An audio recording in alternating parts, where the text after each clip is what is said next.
The Festival of Coins is brought to you in partnership with the Numismatic Guarantee Corporation and the Royal Mint Museum.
So good afternoon, everyone, and thank you for joining us today for the Festival of Coins. Today we're talking to Douglas Mudd from the Money Museum at the American Numismatic Association. So Doug, thanks so much for joining us. Thanks for your time today. Thanks, Matt. I'm happy to be here. It's a great morning, so it should be a lot of fun here in the US anyway. Yes, yeah. Well, it's a lovely day here too. Just getting to 4 o'clock in the afternoon here. But it's been a very sunny day for once, so we're making the most of it before winter appears. So just to give you an introduction, Douglas took over the position of the curator at the Money Museum in July 2004. That's based in Colorado Springs. He's the author of All the Money in the World, which is published under the Smithsonian imprint. And I think that was in October 2006. And Doug has just a wealth of knowledge about coins and also about US history. So we're going to kind of tap into a bit of that today. So to get started, Doug, I wonder if you could tell us how you first became involved in coins yourself. Well, that's an interesting story in itself because my father was a diplomat. He was an American diplomat, and we lived all over the world. He had gotten interested in coins in college. And so as I was growing up, I saw coins all around the house and watched him and was interested in it. And I began being interested myself at about the age of 11 when I began following him around in Bolivia, of all places, Right, okay. and looking at Spanish colonial coins. And that was an interesting place because you'd have street vendors who would come down from the mountains and they'd bring things that they found there that they thought the tourists or people would be interested in.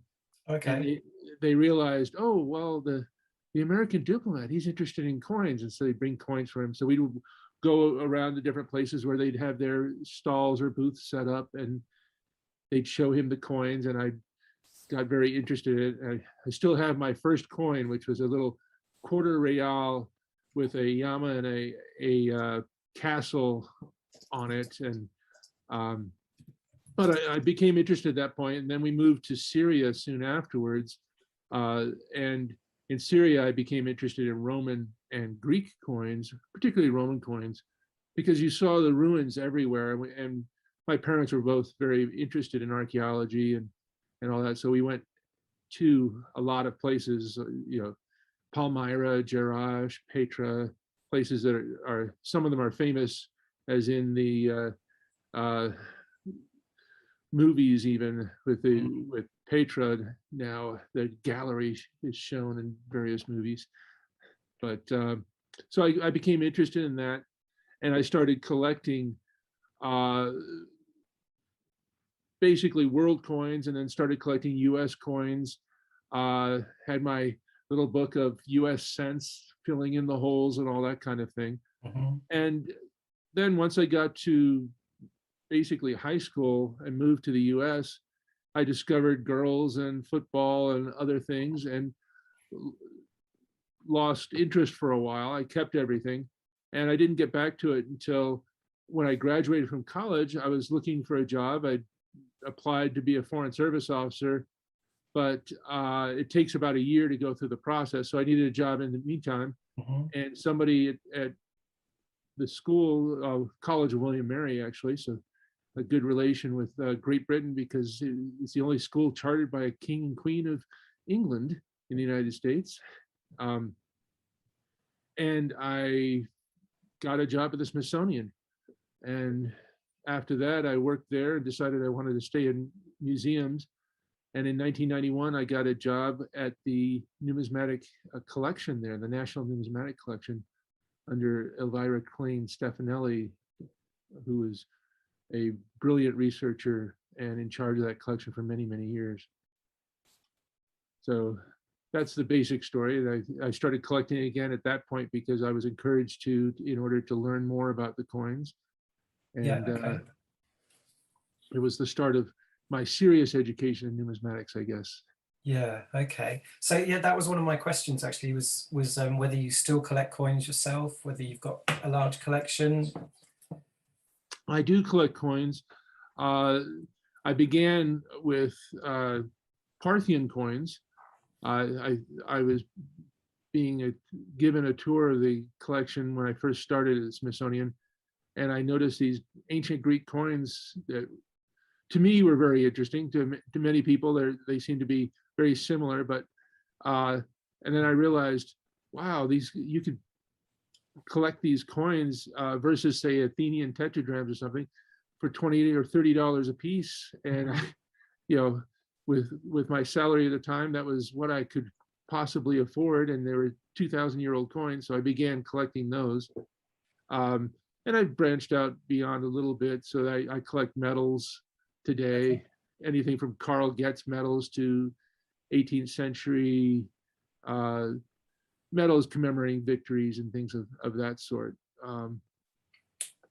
But it's also something that's an interesting sideline, because as a curator, I am in charge of major collections where I would never be able to have them myself, and I'm in charge of them and have trust for them. So I get to study those without actually having to own them. So that's a great thing. Yeah, that must be amazing to be able to just, find these, go and look at these rarities and Absolutely. up close. It gives you a strange spin, working with the Smithsonian's collections. At times I would believe that something must be common. There's two of these in the collection. It must be relatively common. It turns out those are two coins. There are 2 of 3 known. So it gives you a strange spin. And when you start to realize that and learn more over time, you realize, wow, what a privilege it is to be able to work with such fabulous collections and have access to material that truly is, history in your hands and part of history in and of themselves, the individual pieces, much less the types and stuff. Okay, so just going back to your kind of growing up in different countries, and also some of the research I know you've done, the book you published, and just some of the coins that you've mentioned. How do you think a country's culture kind of influences its coins? Why do we get so many different coins around the world? What makes them different? Sure, I find that a fascinating thing. That's one of the areas that I'm very interested in, is the messages that can be gleaned from coins. One of the major arguments for why coins became the important economic thing that they are today is not so much that there was an invention that allowed ease of trade and all that. They did allow that to some extent, but there was a confluence of events with the development of the Greek polis, the early city with its new organization and new identity, with the spread of the idea of coinage from Lydia. And this spread, the Greeks quickly realized that this could be a means of mass communication, that coinage was a way of spreading the information around that, A, you existed, that you're independent, and then telling, albeit in a very small place and in abbreviated form, who you are and what you stand for. Mhm. And that idea, I think, is what made coinage, or money as we know it today, become the standard that spread throughout the world eventually. Mm.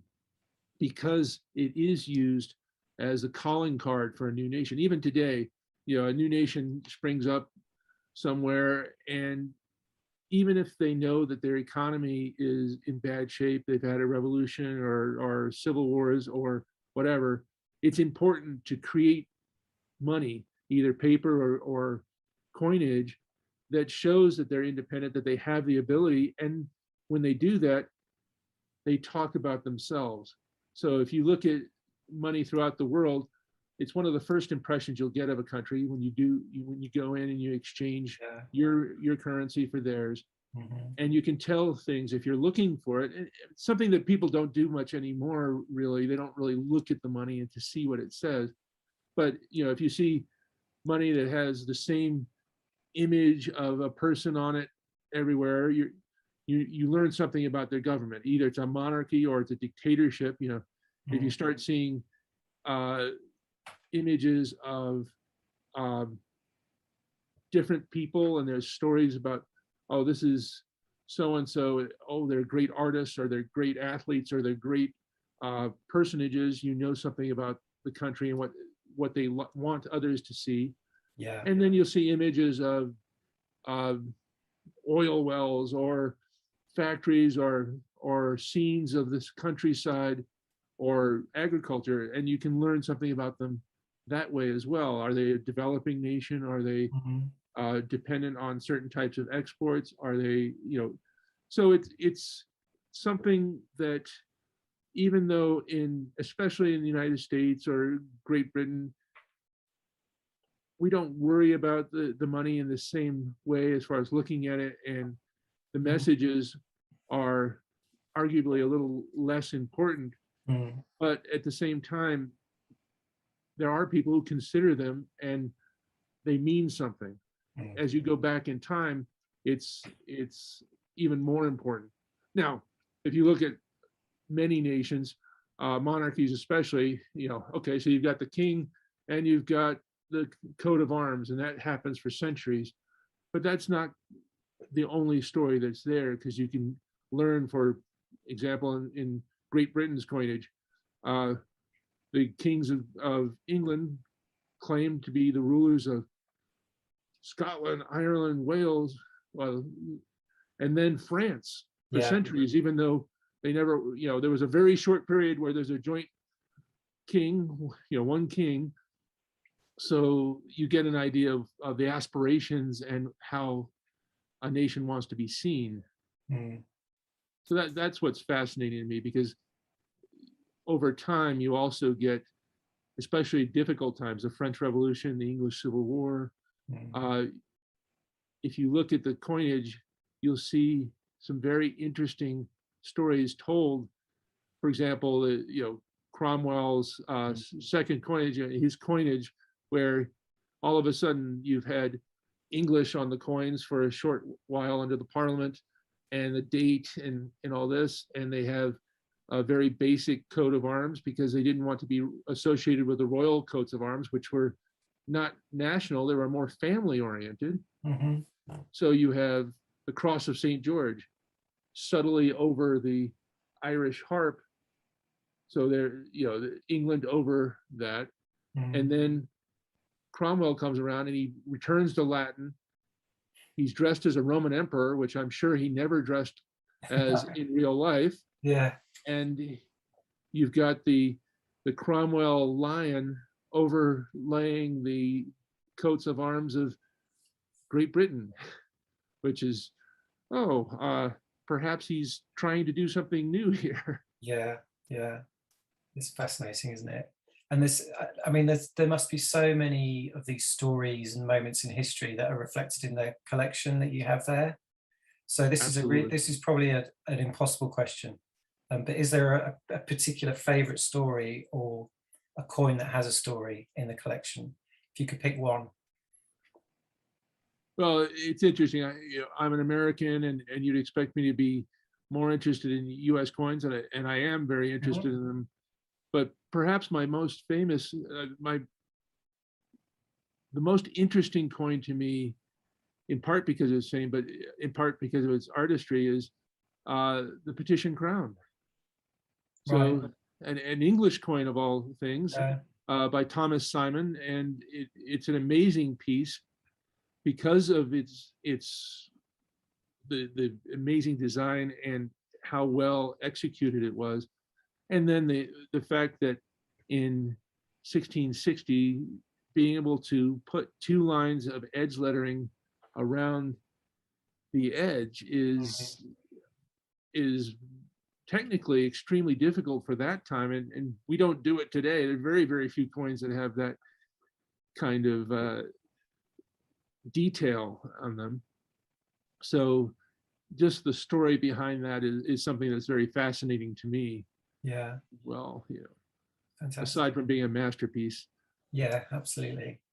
Okay, I guess that's nice to know. Is it, obviously I'm speaking to you from England, so it's nice to know that our coinage, kind of the history of the coinage, I guess, has an influence around the world, or is at least noted around the world. So would you say? I mean, do you have many British coins in the collection? Then is it an Uh, international collection?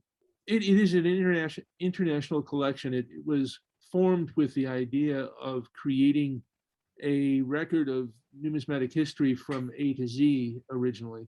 So back in the 1920s, the American Numismatic Association um, consciously made a decision to start a collection.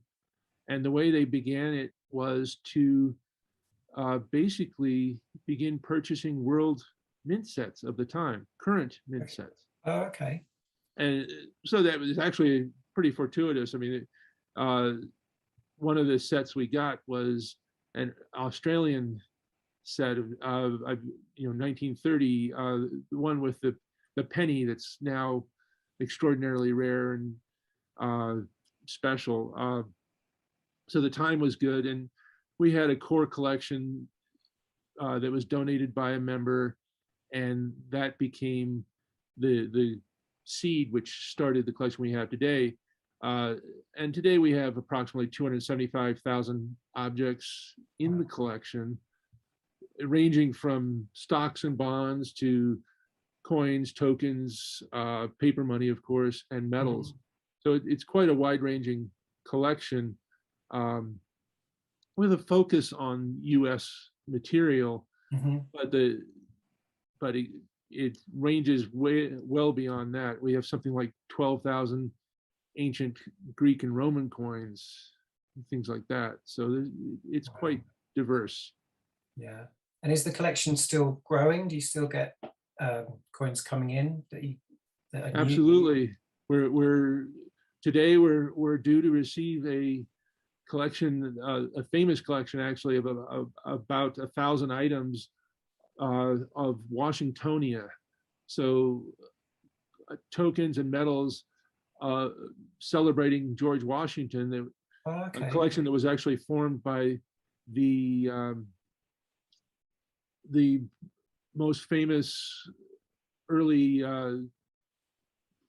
collector or historian of Washington material, uh, William Spawn Baker, and his collection was recently purchased uh, in a sale, and it's been donated to us. So Wow. it's something I'm really looking forward to because there's some amazing pieces in there. Yeah. Okay. So what's the process once you get those coins? Once they arrive, if they're coming today, what's the kind of process you go through? Are they all digitally recorded? Well, in this case, since most of them, but not all of them, came from an auction, we have the auction records. Oh, So we printed out the records, and we will check in the pieces immediately. We'll go through the boxes and check everything off, make sure that we know what we have and that it matches what we're supposed to receive. Mhm. Once we do that, we'll begin a process which will take a couple of months of photographing everything and entering them into the database, and make them available online. This is one of the things we've worked on. So in the last 6 or 7 years, we've been increasingly putting more and more of the collection online so it's available to researchers. And so that'll be our project over the next couple of months. Not the only one, but a primary project. Yeah, excellent. That's quite exciting then. Is that quite a regular thing for kind of collections like that, or is this unique? This is pretty unique. We've had a few like this in the past. This is a very special one. It's we do get donations on a regular basis, but most of them are of the order, granddad died and we don't know what to do with his coins, or more interestingly, they form a collection and they want to donate it because it's specialized in certain areas, or even we have counterfeits being sent to us on a regular basis because we will take them, get them off the market, and use them in our educational programming so that our counterfeit class, that kind of thing, can use material of that sort. Yeah. Okay. Fantastic. So when you're not receiving these kind of big donations, what would you say your kind of typical day is there at the museum? Well, we have been focused for the last decade or so on cataloging the collection digitally. So we have, as I said, about 270,000 items. Probably about 120 to 140,000 of them are what I would call the core collection, non-duplicates, material that is of the right quality, everything else. And so we are working hard to get all of that fully cataloged in a digital format with photographs and all this. We've managed to do about 40,000 of them now, and hopefully we will be done in the next 5 or 6 years. We'll see. Yeah. But it's a process. It's something that takes quite a lot of time. So that's what 2 out of the 3 people on the staff, other than myself, spend most of their time doing. And then we have, about a quarter of my time is spent working with that off and on. And then I spend a lot of time preparing for new exhibits and doing research. And then, unfortunately, it's like being a fighter pilot. You get to the level where you have to do more administration and all that. So I'm taken away by a lot of administration and being in meetings and all that. Yes. Yeah. But I do occasionally get to work on some amazing things like this collection that will be coming in today. Yeah, fantastic. Okay, so I mean, what else does the museum offer? Obviously, we can go to the website and see thousands of the coins that have been digitized. What else does the museum and the ANA kind of offer for coin collectors? Yeah, and that's one of the things that's changed significantly over the last 7 or 8 years. We've been moving more and more into the digital world, so that today we now have 3 virtual tours of the exhibits, including one that's an older exhibit on World War I, where you can actually walk through in your computer and see the exhibit. And then what's different is it's not just that you see the cases and all this. You can actually go up to the cases and click on them and see the individual coins.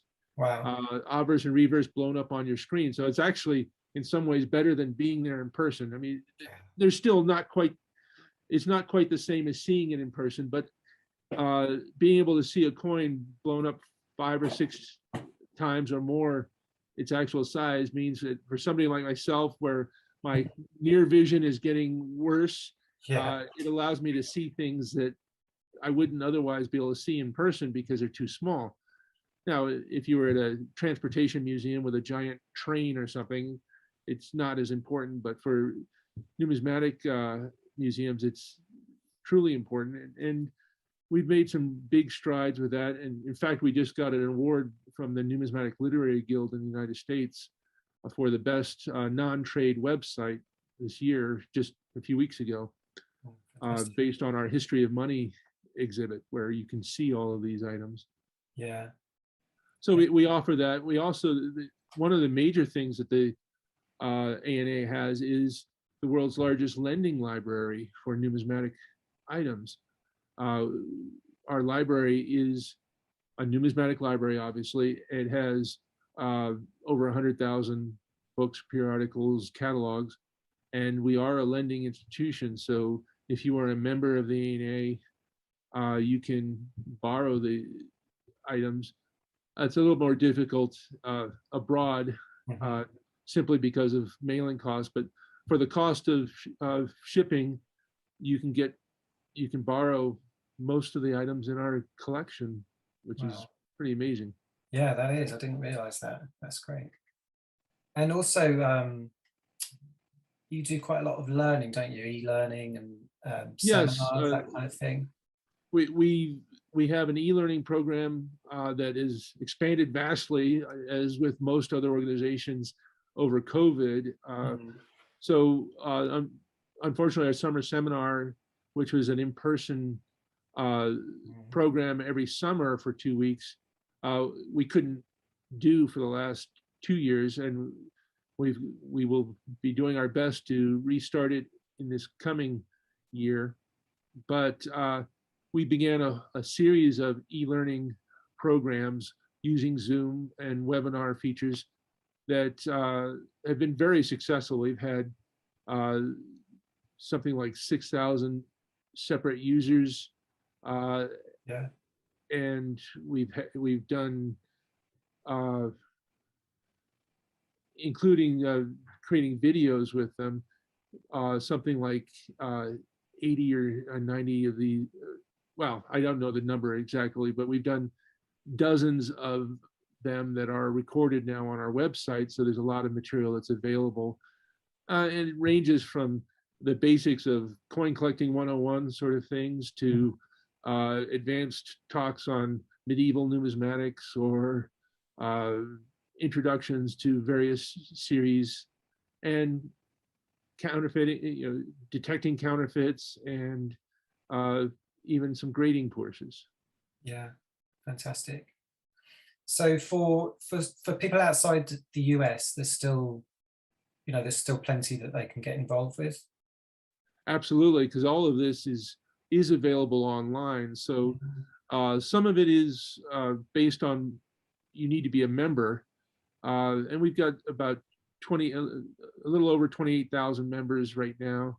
But much of it is also available for free. You can go on the website and see quite a bit of material, including a lot of youth-based information about coinage that is available for free. And we have other programs that are more traditional, like a correspondence program for numismatics, where you can learn the basics about how to begin collecting and counterfeit detection and things like that, where you would sign in online, but you would actually get a hard copy of a book that you would then do testing in and turn the results in. We have some really great programs for our YNs, our young numismatists, including coins for A's. So if you get a certain number of A's in any given grading period, you can actually win coins. And we have a very active program with the youth, where they can do certain projects as members, and as they do them, they earn what we call YN dollars, and those dollars can be traded in at monthly auctions and an annual auction, which we just had 2 weeks ago, where we had something like 70, I believe, YNs signed up, and they were using their dollars, so not real money, but money that they could use to purchase items that are collectible in an auction. Fantastic. So it's quite a lot of fun. They enjoy it. Excellent. Okay. And would you say, just looking over the past 2 years, I think certainly from looking at the US from here, the US coin market, or just the hobby, seems to be really big in the US. Yeah. And I'm just wondering how has it been affected by COVID, do you think? Do you think it benefited from some things? It definitely has. The market has gotten very hot due to COVID. I guess there's a few things. COVID obviously has been very bad in many ways and hurt a huge number of people. But when it comes to the people that had the types of jobs where they could work from home and all that, there was a lot of, my theory is basically people weren't able to go out to eat or go to entertainment and everything else. They were accumulating money with little to do with it. And one of the things we found at the museum is, the e-learning attendance shot up. We had in our first summer seminar period, when we couldn't run it, we ran a series of e-learning classes, 1 or 2 hours long, and we had 500 people signing up and 375, 400 people attending these Zoom sessions, which was awesome. Yeah. And I think it worked that way with the market too, because it wasn't just coins, it was across the board. There was a lot of money that started moving into the e-universe, or whatever you want to call it. And so prices for coins went up. Any coin dealers that had an internet presence saw a big bump, and which is good. It kept the hobby going. What's been interesting that's sort of an aberration, or it is an aberration, is that we've had a lot of big coins, the famous very rare coins with the high dollar values, have exchanged hands either through public or private auction. And there's been a few of them that have changed hands several times, which is not normal. Normally what happens is somebody gets their 1804 dollar and it disappears for 5 years, 10 years, because they've got it in their collection, and these are collectors that want to have this. Yeah. Instead, here we've had some record prices where some of these coins have sold, and then 3 months later they're on the market again. And I've heard various theories, but apparently some of this may be almost like gambling, the excitement of the auction and purchasing something, and then seeing if they could actually make more money at it soon afterwards, as opposed to the traditional collector who wants to have this as part of their collection. So it's been an interesting ride, seeing how everything's been moving. Yeah. And just thinking about auctions, does the museum have any budget to acquire coins at auction, or do you rely just on donations? 99% of our collection has been based on donations. We don't have any significant budget for purchases. I have a budget that is very small, a couple $1,000s that I can use to fill out exhibits. When we do a new exhibit, we need a few coins here and there, but we don't have the kind of money where there's a rare colonial US coin, it's going at auction for $60,000. No, we don't have that kind of money. And very rarely have we ever been able to purchase major items, but we've been fortunate in that we've had, we have a world-class collection, Mm. especially in certain areas. You know, our U.S. paper money is spectacular, Okay. and that's based on mostly, but not exclusively, one major collection. And then we have other things. You know, we've had things donated over the years that have been pretty impressive. You know, a decadrama of Syracuse, things of that sort that Yeah. um, dedicated members and people who want to preserve the collections have trusted us. So we've managed to accumulate some pretty nice material. Yeah. Fantastic. Okay. And just one last question for you, Doug. Um, if someone's just starting out collecting, what advice, what tips would you give them? Because sometimes you can look at the subject, say Greek coinage or even Roman coinage, and it just seems so vast and so complex. It can be quite, can be a little bit apprehensive about kind of jumping in. So, what tips would you give to a newcomer who wants to Sure. start learning? Uh, well, first off, read about them, learn something about them, um, spend some time to get an idea of what it is you like. Because more than anything else, if you're going to get, I mean, this is a hobby, Hmm. uh, and people go into it for a lot of different reasons. You can go into it to make money.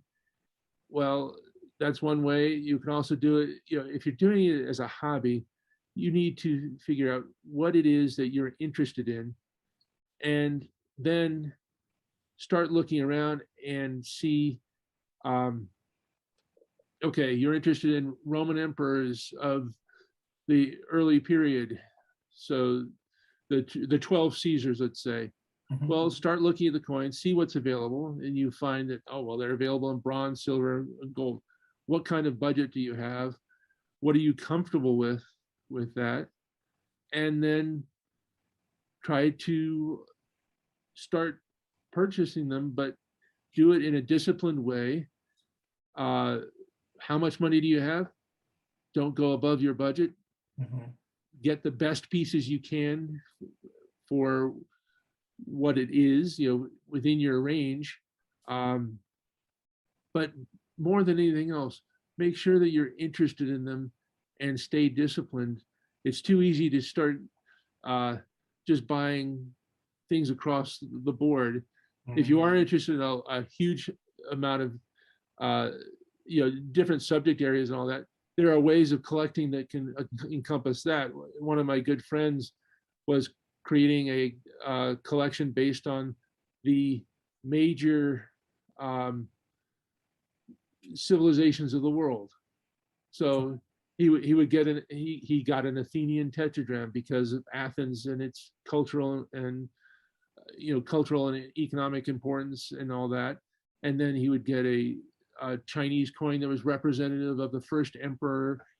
And he did that where he had coins, you know, if you looked at the collection without having understanding what he was doing, it did have a purpose and did have a theme to it, but it would seem very scattered because it Yeah. had pieces from all over the place. So, you know, he would have something from the Italian Renaissance, all this kind of thing.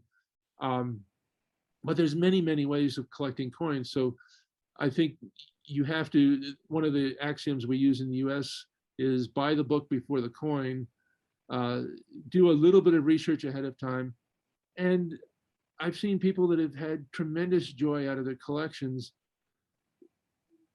in a huge number of different areas. You know, I know somebody who collects elephants on coins throughout history. So Yeah. every coin that he can find that has an elephant on it is part of his collection. Yeah. Uh, I know somebody who's collected based on bridges because he's fascinated by bridges and transportation.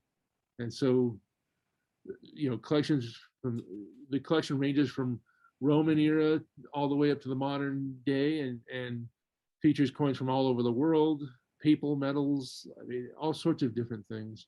Yeah. Fantastic. Okay, well that's brilliant, Doug. Thanks so much for your time, and I'm definitely gonna check out a lot of the website, and one day perhaps I can come over and see the museum in person. That would be good. So, Absolutely.